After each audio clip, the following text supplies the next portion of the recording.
Throughout history, the Arctic region was mostly covered with ice. It was cold and inaccessible, and even in the 20th century, technology was not really fit to make a long-term human presence on a large scale in the Arctic a fiscally feasible endeavor. But that is starting to change, and the world powers are taking notice, with ever-increasing militarization of the Arctic. Could clashes over it cause a new world crisis?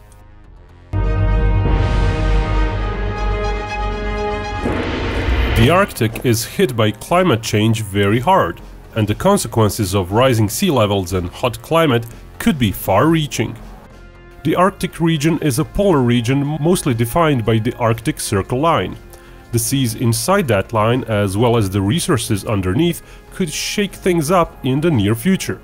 After a long reign of ice, the climate changed. In the early 1980s, the polar ice cap was such that even when it's at its smallest, around September each year, it was still fully blocking transit for regular shipping. Only the big icebreakers could go through.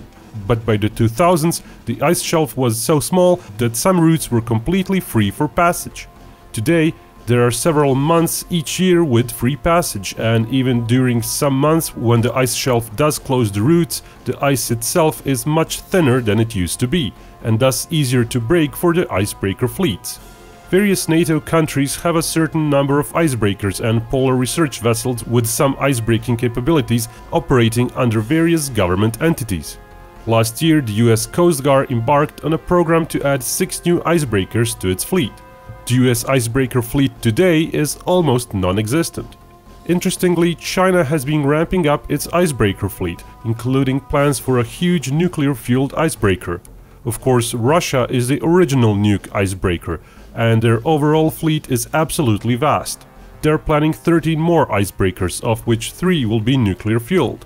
And more of those icebreakers are planned to have some weapons, blurring the line between civilian and military ships. Russia has also been returning to some of the remote polar regions, re-establishing military bases from Soviet times. Some 13 additional air bases are planned for the Russian Arctic. Of course, ships and bases on their own mean little, but what they do signify is increased interest in the Arctic region. Arctic seas were at one point thought to be the next frontier in offshore oil and gas drilling. Though as long as oil prices remain low, which could be for years or a decade, it's not likely anyone will actually invest in drilling in such expensive locations. Oil and gas extracted from shale deposits, as well as electric power getting cheaper, might also prevent oil prices from getting too high. So why fight over the Arctic seas? Politics. China is seeking ways to bring its goods to Europe cheaply. While the land routes are useful, a lot of goods simply don't make financial sense to transport any other way than via shipping. Going via the Arctic route drastically cuts the travel time of ships to Europe. That in turn means more competitive prices for Chinese products, meaning more business, meaning a stronger Chinese economy. The US, as we're seeing from the trade war, certainly does not want the Chinese economy to get any stronger than it is.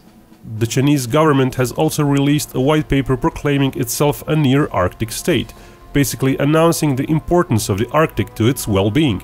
Some US agencies have even pondered the possibility of further military cooperation between Russia and China, where China would send its nuclear submarines carrying nuke-tipped ballistic missiles to Russia to operate under the Arctic. Such a move would greatly complicate any US containment of Chinese nuke subs, as there would suddenly be so much more sea to be monitored. Such political events could thus move to various ultimatums, sea blockades, etc., all potentially destabilizing the relationship between world powers. And a single naval accident in such an environment, say a ship and a submarine colliding, might spark military retaliation or become a potential casus belli, meaning it could lead to an armed conflict and ultimately even a war. Oh, and before you go, think about subscribing if you like my content. If you want to be notified of my upcoming videos, subscribing is not enough. You also have to click that bell-shaped notification icon. And if you're viewing Binkov on a phone, notifications from YouTube also need to be turned on. Well, that's it for now. Salutations!